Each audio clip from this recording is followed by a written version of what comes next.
Hai, terima kasih kerana masih setia menonton Ceria Sihat. Kepada anda yang masih baru, apa kata anda subscribe dulu channel ni sebab kami ada banyak sangat konten menarik yang berkaitan dengan kesihatan dan juga gaya hidup.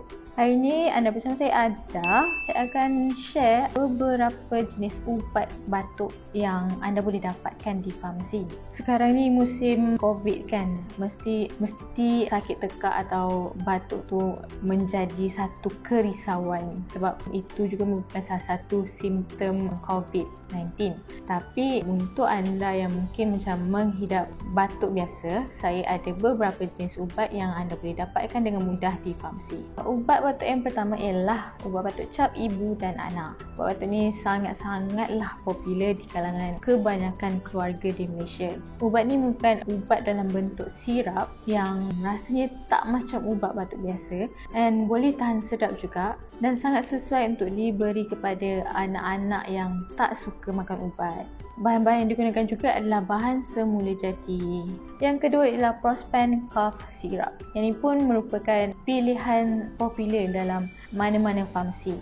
Ubat ni ada kandungan IV leaf extract yang membantu untuk mencairkan kahak dan seterusnya memudahkan pernafasan anda dan seterusnya memudahkan kahak tu untuk keluar. Dan ubat ni juga tak akan menyebabkan anda rasa mengantuk. So bolehlah digunakan kalau anda tengah kerja di office ke atau nak drive ke, boleh saja digunakan. And plus point untuk produk ni, ia tidak mengandungi sebarang gula tambahan. Yang seterusnya ialah Woods Peppermint Adult Syrup. Ubat batuk jenama Woods pun boleh dikatakan macam sangat famous, laris di mana-mana farmasi. Ubat batuk ni mengandungi kandungan guaifenesin bagi membantu untuk melonggarkan kesesakan di dada dan mencairkan kahak supaya kahak tu lebih mudah untuk keluar. Yang seterusnya adalah Hurix Gamat dan Madu plus Cough Syrup. Dan macam namanya juga, ubat batuk ni ada kandungan gamat dan juga madu yang membantu untuk mengurangkan batuk dan juga sakit tekak.